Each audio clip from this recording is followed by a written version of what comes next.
Hey guys, welcome back to my channel, or welcome if you're new. My name is Kirsten and I have been really bad about uploading videos. I am filming this on New Year's Eve and I plan to post it on New Year's Day, so I just want to wish everyone a happy new year. I believe that 2021 is going to be better than 2020 was. 2020 was a very hard year, but it was also a really great year. I don't want to sit here and be like really negative about it because there was a lot of great things that happened and I got to spend a lot of time with family. So I'm just hoping for you that 2020, there were some good things that you were able to take out of it, but I know we're all just like excited to move on to the new year and just hope for better things. So today's video is going to be about lists that I've created right here in a little notebook. Let me just preface by saying too that I am actually 25 weeks today. I actually went to the doctor, so I guess I could just show you. These are the only shorts that fit me right now. Yeah, I just have this maternity tank top on from Target. This is just a list of things that I have learned throughout my last 25 weeks of being pregnant. This is my first pregnancy, and it's 10 things that I wish I knew before getting pregnant.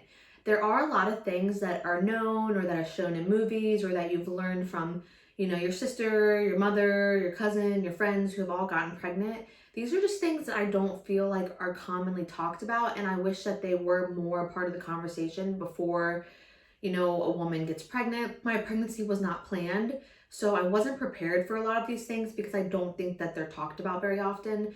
So I think this video will be helpful for people who are pregnant, who want to get pregnant, or possibly considering getting pregnant, people who already have kids, and also if you're just going to be living with someone who's pregnant, or you're a boyfriend and your girlfriend, or your husband and your wife is pregnant. I think that just knowing these things, that could be a little bit more helpful, maybe help you understand. Just a disclaimer, no pregnancies are exactly alike. I have read in Facebook groups that I am not the only one experiencing these things that I've written down. So I know other people are experiencing them. I just don't think that they're being talked about enough. I'm gonna read off these 10 things that I wish I knew before getting pregnant. And there's probably gonna be more things that I wish I knew, obviously, as I get into my third trimester of pregnancy and have a baby and all that.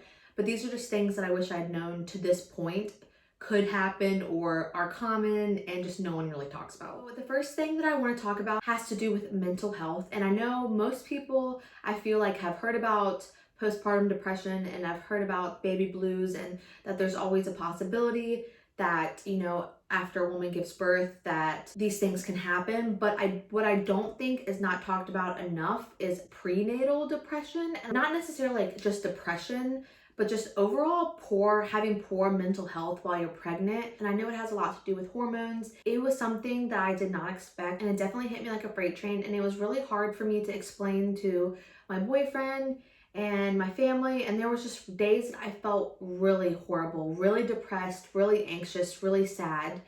And I will say I do feel like it has gotten better, but in the first trimester especially, I think with my body changing, just going through all these new experiences, and especially being in Florida and not being near my family and stuff, that I definitely struggled a lot and I had a lot of low days, and I really was not prepared for that. I have issues with mental health before being pregnant. I was already diagnosed with PTSD and anxiety and things like that, but I didn't expect it to get worse, and if it did, I expected it to get worse after I had the baby. I was worried about postpartum depression, but I didn't think I was going to have to worry about it before the baby was born. Now, I did see other women talk about this in Facebook groups, so it made me feel better to know that I was not alone.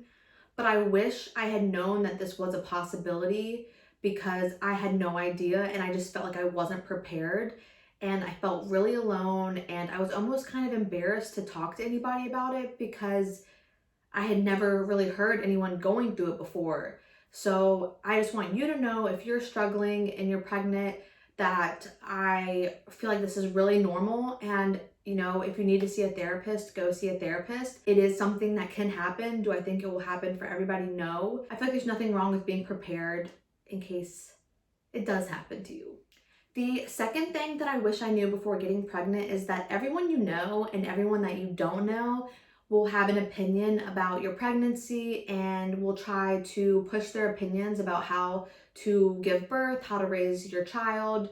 And it's really shocking. There's even people in the grocery store in the checkout line they'll notice that you're pregnant and they'll just say stuff about like how you're gonna feed your baby and that you're not gonna have any sleep and that your life is gonna be changed forever, which a lot of this stuff you already know, and a lot of stuff you can just research on your own and come to your own conclusions and make your own decisions about what's best for you and your baby when they're born. But it is really hard when you have people in your family, you know, my mom, Brandon's mom, my sister, and I don't feel like they force anything on me, but I don't think people really think about, they just say stuff and they don't think about, well, maybe this person has decided to do something different and what was best for you is not going to be best for them.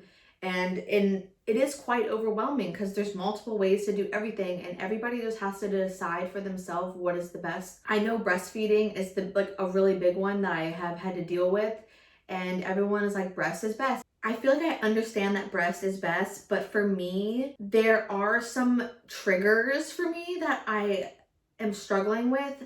I want to breastfeed, but I don't know if mentally it's going to be what's best for me.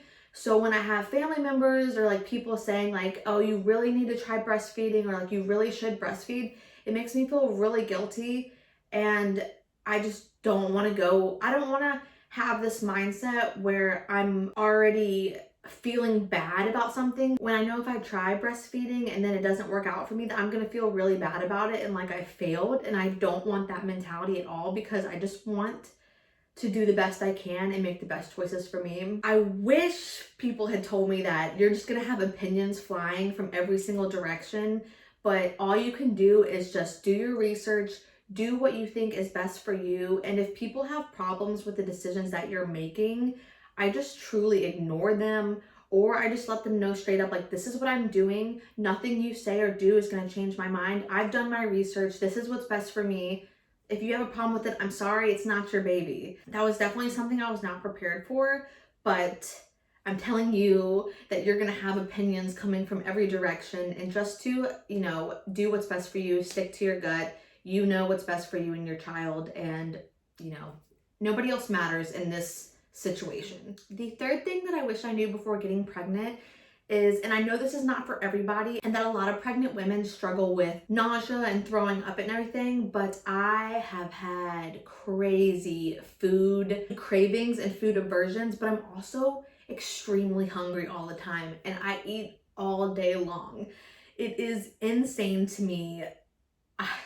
I mean, I wake up in the middle of the night at 2 or 3 a.m. and I have to go eat something because I'm just so hungry. And especially in the first trimester, I had food aversions and it wasn't extreme, but I was just like, I don't want that. That sounds gross. And everything that I wanted, I had to have immediately. So if I see something on a TV commercial or on Instagram or on Facebook and someone's eating something, if I wanted it and it sounded good to me, I had to have it right then. I would go to the store, I would order it online. I was ordering takeout so much because if I saw something or craved something, I had to have it right then.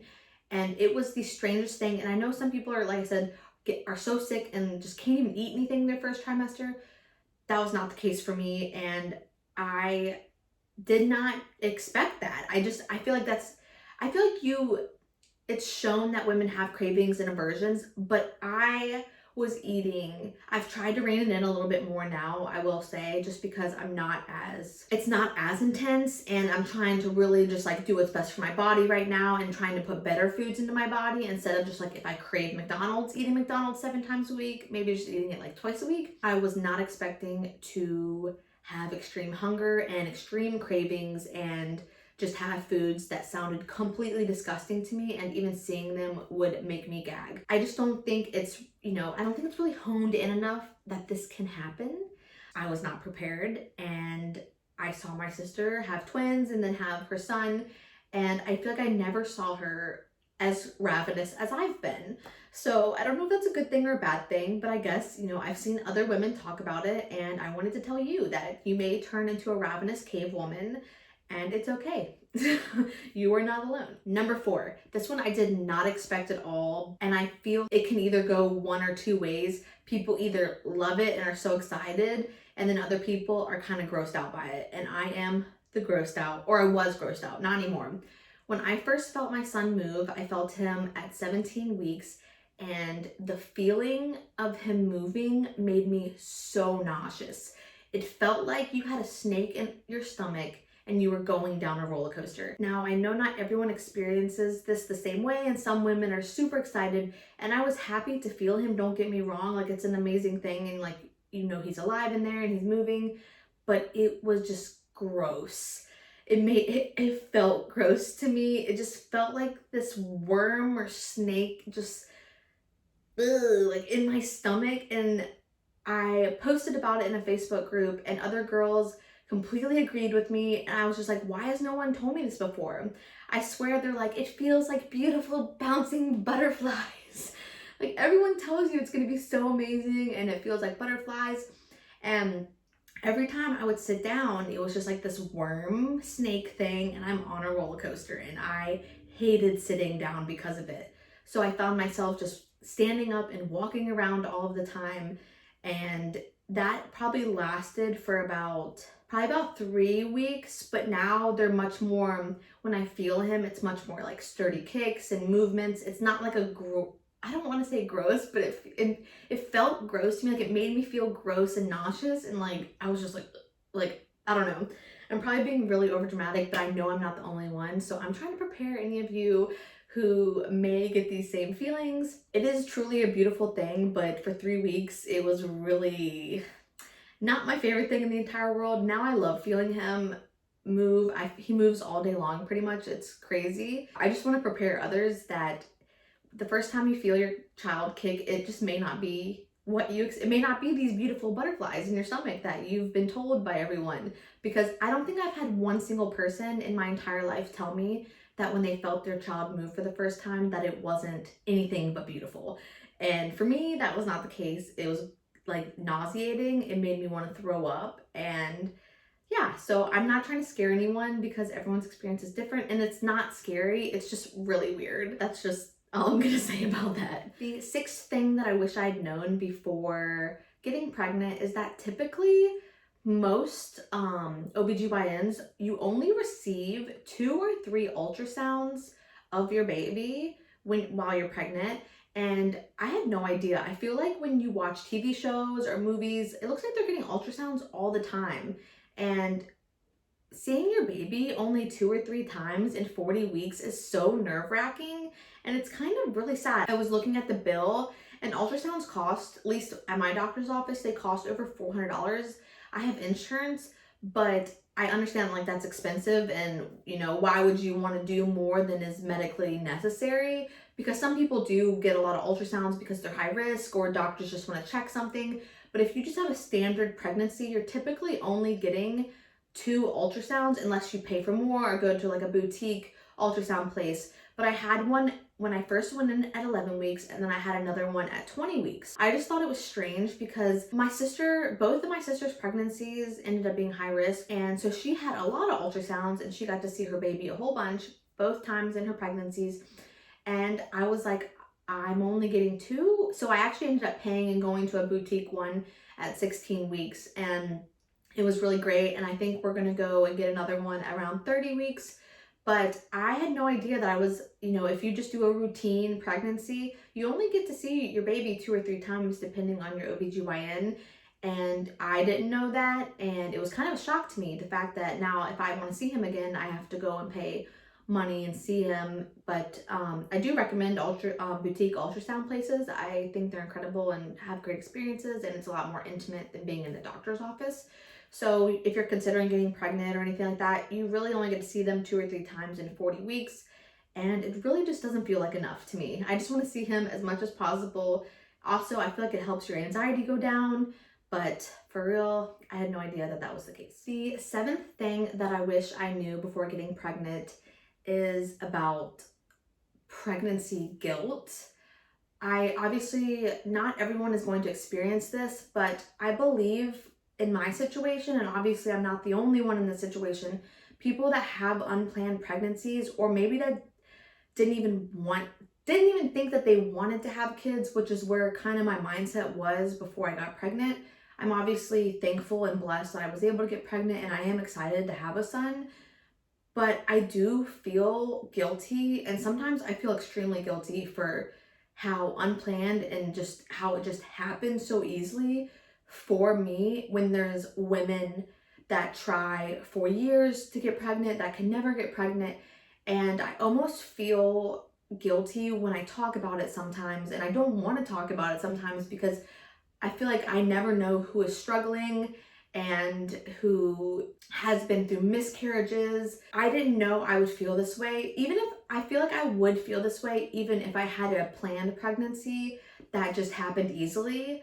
But especially because it was so unplanned and unexpected, I do feel really guilty when I talk to people that I know are struggling, and or I just talk about it in general because I don't know if someone else is struggling. I did not expect to feel guilty before getting pregnant. It wasn't something that I even was prepared for or aware of, but it hasn't gone away. I have felt it a couple times, especially when I see like family that I know is trying to conceive, or friends that I know are trying to conceive. And I love them and I wish them the best, and I want them to get exactly what they want. I want them to have babies and start families. And for me, even though that's not necessarily what I wanted right now, I feel like I need to practice just, I shouldn't feel guilty. This happened. It was supposed to happen.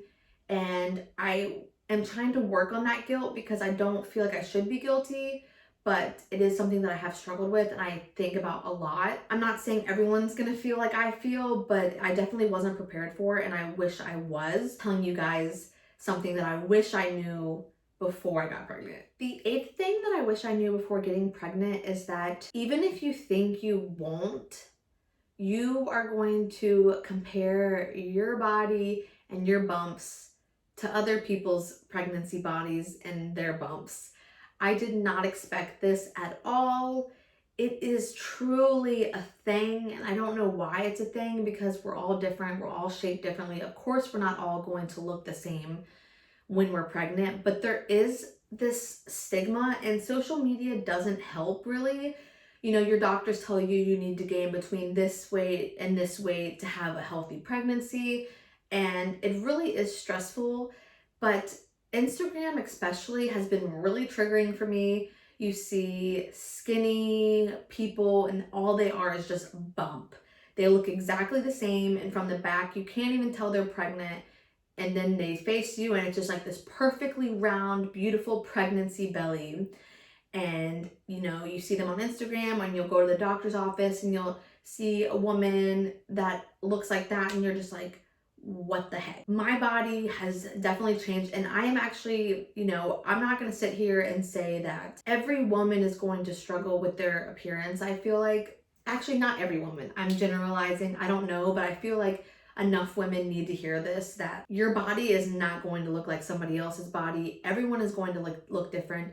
The amount of cellulite that I have on my legs has increased significantly. For the first trimester, you don't really have a bump. I don't know, you're gaining weight, but it just kind of looks like, did you eat a burger or is that a baby? And even at this angle, I don't like the way that my stomach looks. I feel like because of these shorts, and it's like, why do I even care? That's why I'm still filming it. Kristen, don't worry about it. It doesn't matter. You're healthy, your baby's healthy. That's all that matters. It is something that I have had to deal with, and I do sometimes have to take breaks from social media because I just get really stuck in these ruts of comparing myself to other people and thinking, do I need to work out more? Do I need to eat less? And I really don't think that's a healthy mentality. I think that you should eat when you need to eat, and if your body feels like you need to work out, I think you should work out. It's all about just doing what's best for you and your body and not comparing yourself to others. But I have struggled way more with this than I thought I would. I thought I would get pregnant. Well, I didn't think I would get pregnant, but when I got pregnant, I didn't think I would just be like, all right, I'm gonna eat what I want, like I'm gonna be fine, I'm pregnant. But you still compare yourself to others, and it's definitely something I'm working on, and I feel like I've come to a better place with it. It still happens sometimes. If you're someone who already struggles with body self-confidence, that it might be something to prepare yourself for. Just practice self-care, self-love, wear stuff that makes you feel your best, things like that. The ninth thing I wish I knew before getting pregnant is that I'm not going to be a fitness queen while I'm pregnant, and I'm not going to eat the healthiest, best foods. But right before I got pregnant, I was actually doing the Chloe Ting challenges. If you've been on my channel for a while, you would know I lost 10 pounds. I had gained weight during the quarantine when we were in Virginia. I was drinking every day. I was eating really horribly. And then I came home, started doing Chloe Ting, and it kind of changed my life. I'm obsessed with her. I lost 10 pounds and I was in that mindset of working out every day and eating super clean, which when I look back on it now, I actually wasn't in a healthy mindset all of the time. I felt like I had good days and bad days, but I definitely need to reevaluate this whole health thing, you know, even now and after I give birth. But I did expect myself to work out and eat well. Well, that did not happen, especially the first trimester. And I would say up until 20 weeks, the only exercise I was getting was walking my dog. So for the first 20 weeks of pregnancy, I guess I did do Chloe Ting in the first 4 weeks, but I remember feeling miserable and I didn't know why. That is something that I was not prepared for, and I also felt really guilty about. I was eating fast food, I was ordering takeout. I mean, you couldn't put a green leaf in my mouth. You couldn't even put a green leaf near me because I thought it was the most disgusting thing. I didn't want fruits, I wanted potato chips, I wanted candy. I mostly wanted salty things in the beginning, and now I kind of just want both. But I was just, give me all the chips. Anything that was horrible for me, I was going to McDonald's, Chick-fil-A, Taco Bell every day, ordering takeout. And it was something that made me feel really guilty, but I felt like I couldn't control my cravings. It was really eye-opening and something that I did not expect. I just never pictured myself as someone who would go 20 straight weeks without working out and having no desire to, and just eating everything in sight. I feel like I haven't heard many people talk about this because on Instagram you see girls working out until the day they give birth and they're just like eating all this healthy stuff. And I will say when I hit 20 weeks, I did start working out again and I did start eating better. It was because I wanted to, and it's what made me feel good at the time. So I'm glad I didn't force myself when I didn't want to. I will say everyone's timeline is going to be different. And if working out for you just means going for walks, then that's perfectly fine. There's all these expectations and pressures put on you because of social media and family and friends. And it's like, you just have to do things that you enjoy, eat things that you enjoy, and find things that work for you. And that's what's going to make you the happiest. And that's what's going to make you feel your best. The 10th and last thing that I wanted to talk about with y'all that I wish I knew before getting pregnant is that baby registries are crazy. I actually didn't even make my baby registry. My sister did because I'm like, you have 3 kids, you must know the secrets and what everyone needs.